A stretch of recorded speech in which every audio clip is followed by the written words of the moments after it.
Hi, I'm just going to go through a real quick, brief survey of reform movements during the Second Great Awakening. Now, the First Great Awakening is right before the American Revolution. The Second Great Awakening is in the antebellum period. Antebellum means before war, before the U.S. Civil War. So the Second Great Awakening and these reform movements, these in particular, the Second Great Awakening is happening right before the U.S. Civil War here. Well, what are some of the reform movements? Well, the reform movements, first of all, they start in large part because of the Second Great Awakening. The Second Great Awakening, a lot of it looks towards perfectionism, making a better society, making better people, and trying to fix the ills of society is what a lot of the religious preachings of the Second Great Awakening's about. Being a perfect Christian, things like that. And then a lot of people take these messages and then spin off into a variety of other areas. Some of these other reform areas that are helped spurred forward by the Second Great Awakening are things like abolitionists. William Lloyd Garrison, famous newspaper man, one of his newspapers is the Liberator abolitionist newspaper. He's actually friends for a while with Frederick Douglass. They have a falling out for a bit, but William Lloyd Garrison's a white man. But he's one of the most famous abolitionists of this time period. He's accused of by his newspaper, The Liberator, of encouraging Nat Turner's rebellion that killed many people. There's many other abolitionists during this time period. Thaddeus Stevens, right before, during, and just after the Civil War, famous House of Reps member for the U.S. House. Actually rejected the Pennsylvania New State Constitution, wouldn't sign it because it didn't allow African American voting rights. Let's see here, temperance. Oh, first of all, let me also point out too here, before I move on to temperance, that there were a few abolitionists in the South, but predominantly North. In fact, all these reform movements, they're more likely to be in the North than the South. The South is a bit more conservative at the time. The North is more reform-oriented at this time. More likely to be, maybe not always the leaders, but in terms of participants in these movements, a little bit more likely to be women than male. Typically middle-class, upper-middle-class people, Northerners. We're looking at the temperance movement, the American Temperance Society. It's pushed forward by T.S. Arthurs. Writes 10 Nights in the Barroom and What I Saw There is what the title of it is. In the West and South, especially in rural areas, desolate areas, times are hard, times are tough. There's lots of heavy drinking. There's also a little bit of fear, too, of some of the immigrants drinking too much in some of the cities. And people are starting to see alcohol as this negative influence. It's causing husbands to be poor, husbands and who can't take care of the family and are abusive, and as some of the manufacturing jobs start to pick up, a lot of the industrialists are complaining that workers are getting drunk. And you're going to see this theme again, and just after the Civil War, you're going to see the Women's Christian Temperance Union, and then eventually, you're going to see in 1920 under Woodrow Wilson, you're going to see the 18th Amendment, which bans alcohol, 21st Amendment in 1933 under FDR, which brings it back. So the Temperance Society takes a long time to finally ban alcohol, and then it only lasts about 13 years. Maine, even for a time, bans alcohol, but prohibiting prostitution, the Female Moral Reform Society, that these women, first of all, it's against the religious time period. The code's even still today, and basically that it harms the women, encourages men to do bad things. Sometimes these men abuse the women, and so we need to ban it. Some states start outlawing prostitution. It was legal actually before the Second Great Awakening in many places across the country. You see prison reform. Making prisons better, focusing on reforming the individual instead of just locking them up, throwing away the key. And one thing is not locking up debtors. It's hard to pay a debt if you're in prison, so reforming how we punish debtors. The insane asylum, actually I forgot the either, but Dorothea Dix is famous for fixing this. People talk about going into an insane asylums, and that you would see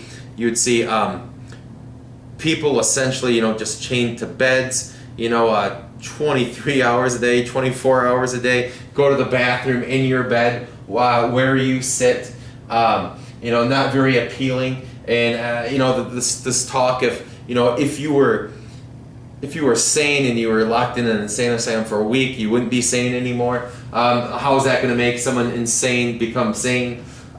Education. Horace Mann's a big proponent of this. He's in Massachusetts. He's pushing the education reform forward. He's talking about how education is important because it'll help expand democracy, teaching people to think. You produce good citizens through education. You need good thinking citizens for democracy to survive. Talking about better teachers, you need qualifications for teachers. Massachusetts, of course, the first state with the free public education. Massachusetts and Connecticut, up there in the Northeast. Suffrage starts to take hold. I already had another video that was requested that I titled Votes for Women, so I won't go into too much detail here. But Elizabeth Cady Stanton is one example of a person doing this. The Seneca Falls Convention in 1848, where she writes the Declaration of Sentiments. Lucretia Mott was one of the big people in charge of that convention. But Elizabeth Cady Stanton's Declaration of Sentiments, 100 people sign it. So suffrage, in this case, women's suffrage. Suffrage could just mean voting rights, period. You could have black suffrage, you could have universal white male suffrage like under Andrew Jackson. In this case, it's women's suffrage. Utopias. You start to see a lot of people saying, well, maybe we can't fix society as a whole, but we can create our own perfect society. It's part of this reform movement or part of this Second Great Awakening. New Harmony, Indiana. A town forms, and it's a socialist community. We can end poverty. We can work together. We won't have any poverty. We can fix all the problems in greater society just by making one perfect city. Brook Farm, your transcendentalists over in Massachusetts. Experiencing nature, transcending to higher levels of thoughts and understanding God. And these are your people like Ralph Waldo Emerson, Henry David Thoreau. And so they have their own little community where you communal work and sharing and thinking. Shaker movement, celibate. These people are celibate, and so they don't marry. They're celibate. And they would have like these dances and routines. We'd have like all the guys line up in rows and columns and facing women lining up in rows and columns, and they go through ceremonies, and it's very utilitarian, a lot of their ways of life and living. Millerites, they say Jesus is going to come back, and they have a specific time, October 22nd, 1843, and they were starting to grow a little bit, but then when Jesus did not come back on October 22nd, 1843, they fizzled out. And the Oneida community, upstate New York, they preach free love, eugenics, birth control, which was actually very controversial for the time period, and maybe in some cases eugenics still today. So that community is up in upstate New York. Mormons sometimes are seen as kind of like utopia because they're abused in upstate New York, and they're pushed back, and Smith's murdered. Brigham Young takes him out to Utah. Missouri even had a state law about exiling or killing Mormons. And, the Second Great Awakening, I remember, inspires a lot of this here. And you get this revivalist, you get like more and more people interested in religion, more and more people with this fervor, this passion for religion. And one of the big names is Charles G. Finney. Although he has a lot of that old school teachings, he actually rebels against a lot of that old school teachings. Charles G. Finney, he has these revivalist camps, and he bucks a lot of trends. He allows women to pray, and women to pray out loud, and women to speak out loud as part of their church service. A lot of his messages are kind of vague or not quite there. People kind of still discuss today about whether or not he was promoting that you actually have a free will, like I as a human can choose right, can choose wrong. But he often talked of, like a loving God, and more compassion, and he believed in, like Christian perfection, and he believed in reform. Charles G. Finney, especially when he was in Ohio, he talked about a lot about abolition, that true Christians could not support slavery, and not just support slavery, but true Christians would want to abolish slavery anywhere, even if it's not in your home state. You would want to abolish it in the South. It's just incompatible with Christianity. So Charles G. Finney, he uses his pulpit to preach some new ideas that hadn't been really heard in the North before, or as commonly before, that's pro-women's rights, you might say, pro-African American rights, you might say. And upstate New York is famous for this burned over district where there's all these preachers traveling back and forth, a lot of them preaching like hellfire and damnation.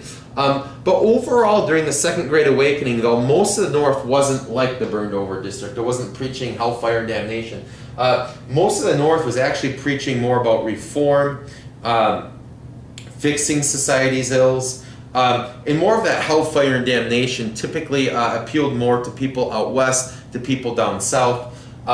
In the North, much of the Second Great Awakening was focusing on reform, making society better, compassion, a compassionate God, a loving God, a God that doesn't believe in predestination, that he creates humans and he lets them choose right or wrong, and then that determines their ultimate fate. So this is just a quick rundown there, but the Second Great Awakening, this huge religious upswing, and a lot of it focuses on reform, especially more so in the North and the South. But this focus on reform leads to this focus on fixing and correcting society's ills. This focus on perfection leads to a lot of these reform movements getting more and more members from the religious revival of the Second Great Awakening. All right, thank you.